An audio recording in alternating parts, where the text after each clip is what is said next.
Такси превозниците секојдневно пресметуваат загуби откако цената на горивата незапирливо оди нагоре.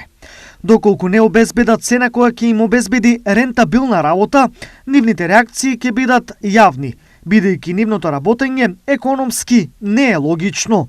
Дека не можеш да обцанеш, не можеш да искараш за кола. А за нас па ич. Цената се толку 5 динара.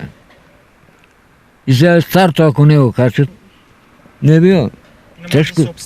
Тешко се излева на крај. Делови скапи. Само единствено можеме да извадиме со овие цени само еден личен доход, дома да однесеме преживеачка да прекараме месецо, а не дај Боже нешто возилото да биде дефект.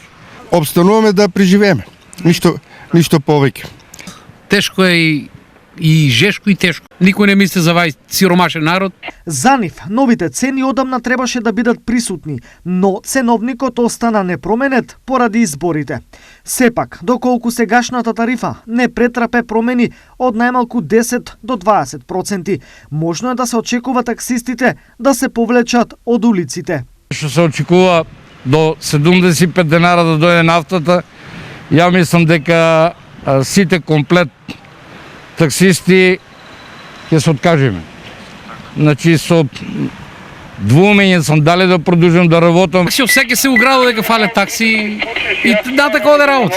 Едни по едни се откажуваат. Од такси здруженијата очекуваат итна реакција на општините во интерес на такси компаниите, но и на граѓаните кои би се соочиле со огромни проблеми, доколку сегашниот ритам на превоз се поремети.